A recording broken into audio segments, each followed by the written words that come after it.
Sa magandang araw po sa ating lahat mga katambayan.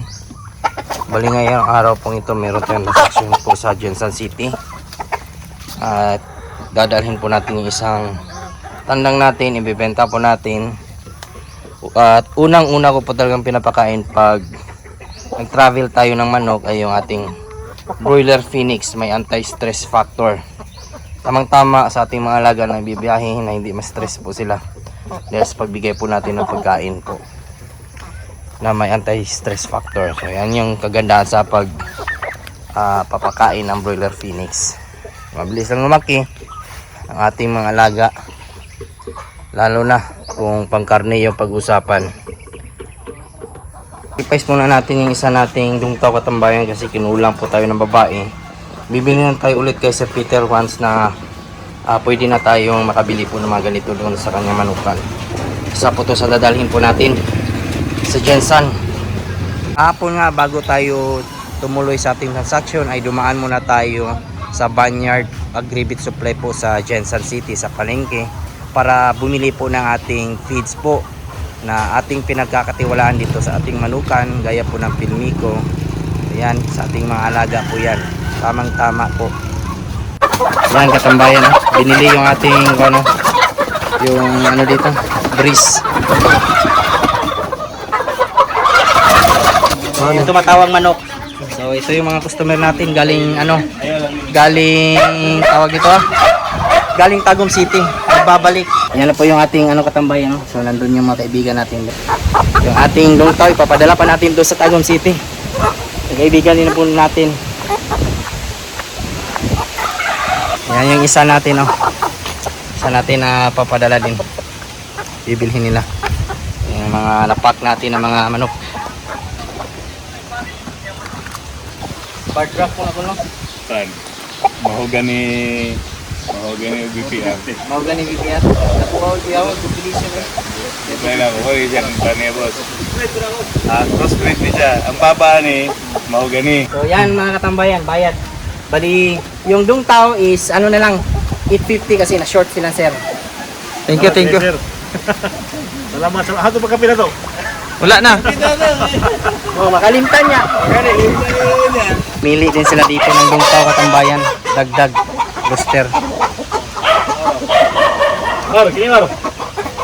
Okay na gana. Tanaw na sir. Ganang dako kayo. Ano? Isa sa natin. Dagko ba? Ayan o. Available pa dito mga katambayan. Madami dito. Ayan. Good. Kaya yung takatagom na mga kaibigan natin katambayan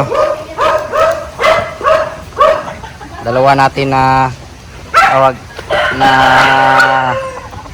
dungtaw na babae at dalawang dungtaw na lalaki. Ibang ibang customer din yan.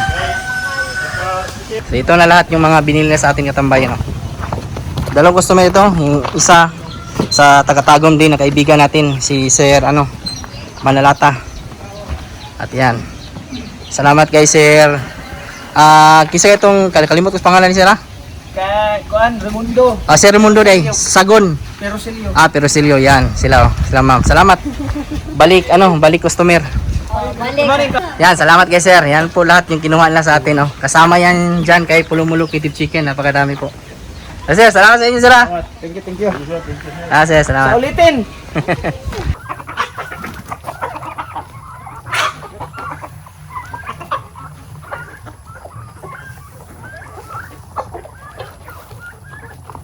Kahapon nga katambayan, meron tayong transaction po sa Jensan. Yung ating pagbenta po ng ating dungtaw na babae at pagbenta ng ating nabili po na Saigon, Saigon Basilan. So kahit paano kumita po tayo doon sa dalawang manok ngayon sa halagang 1,000 lang po yung kita natin sa dalawa na yon. So sa pag-travel naman po natin, gasolina na sa 500 po, balikan na. At yung ating commission po sa pagbenta po ng mga breast chicken sa ating kaibigan. Ganoon na naman po kasimple yung pag-aalaga ng manok. Pag may mga kaibigan ka talaga, maaari ka pong makabenta ng manok o kumita ng pera sa pagmamanok kahit wala tayong ganong manok kasi may mga contacts tayo. Pwede natin i-recommenda yung kanilang mga manok na nandoon. Instead of sisyo na ibenta po natin, nakabenta tayo ng doon, mga malalaki, nasa 3 to 4 months. Napakamura lang po yung breast chicken po natin na nakita natin, na benta po natin sa halagang tag 350. Kung sa mga ibang breeders yun, nasa 500 to 1,000 po yun. Ganon ka mahal po yun. Pero kay Sir Peter, napakamura lang po talaga yung bentahan doon. Yung mga nasa kulungan ay tag 250 lang po per head. Nasa 1 kilo na po yung timbang. Meron pa talagang mga manok doon na marami. Yung dungtaw po na nadilin po natin doon, na pinadala po natin, nabili po natin sa halagang tag 1,000. So patong lang po tayo ng 500. Galon lang sa isang araw. Kumita tayo lahat-lahat po ng nasa 3,000 siguro, 3,500. Yung linis po natin nasa 3,000. So saan ka po kukuha ng 3,000 po sa loob lang isang araw sa pag-deal po ng mga manok na yun. Kaya nga tayo, nagpapisa talaga tayo. Yung kakulangan natin sa dungtaw, yung wala natin babae, baka kukuha po tayo o bibili tayo ulit pag nagkataon. Mahirap kasi na hindi natin pagbigyan yung ating mga kaibigan po, lalo na po kay Sir na malatak, hindi ako nagkakamali, na wala tayong maibigay na mga babae, kaya sinakripisyo muna natin yung isang babae natin na dungtaw. Saka na lang tayo maghanap pag makakita tayo, bibili tayo ulit. Lalo na mga ganun na transaction malayo, so kailangan natin pagbigyan. Yung pagkain po natin ay meron pa tayong natitirang galing Max 21 para sa ating mga breeders. Napakagana nilang kumain. At halos ng ating mga manok ngayon ay talagang marami na pong nangingitlog. So napakaano na po natin.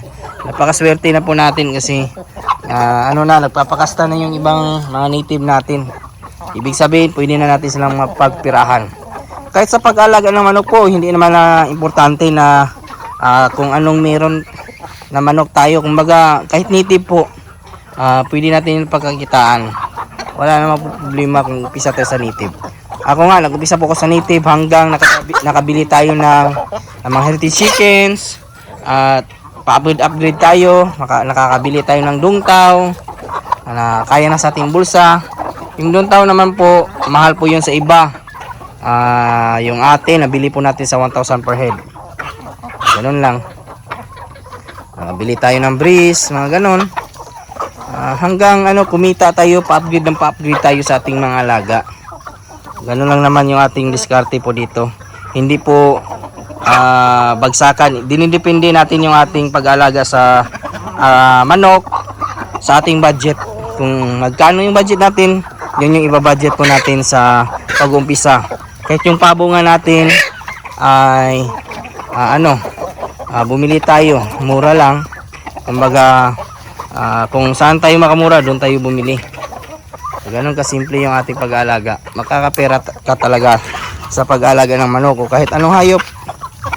Baka nga sa susunod bibili tayo ng kambing. Yung iba nating manok naghahanap na ng paitlogan. Diyan sigurado ko diyan yan nangiitlog sa kasi nasa taas na po yung ating mga manok. Yun, dumadami na rin. May mga laman na yung ating ating paitlugan. At dito yung marami. So isang araw pa yan, kahapon lang po yan. So madami na talaga. Sa 30 po natin, mga 20, almost 30 na inahin. Siguro nasa 50 na po yung nangingitlog. Yan ang pagkain natin. Ito yung ating tinatawag na Galimax 21. Yan na po yung mga ganapan ngayong araw mga katambayan, at maraming salamat po sa mga bago po natin subscribers and viewers. Welcome po sa aking channel, at kung kayo lang po ay napadaan ngayon, sana po ay consider nyo po na i-follow, i-like at subscribe. Napakalaking tulong po yan. Kung may mga katanungan naman po kayo, ilagay nyo lang po sa comment section at sasagutin. At huwag kalimutan i-click yung notification bell para sa mga susunod na videos. Bago muna tayo magpaalam, shoutout muna natin yung ating mga kaibigan dyan na si Glenn B, Alvin Lubigan, Brian Galcon from Saudi, Denmark Pagatpat from Tarlac, Makoy's Free Range Chicken from Bohol, Guter Channel, at sa mga nanood po dyan ngayon, shoutout po sa inyo lahat. Sa mga hindi ko naman po na shoutout ko lang kayo sa susunod. Maraming salamat, God bless, at ingat po kayo palagi. Bye bye!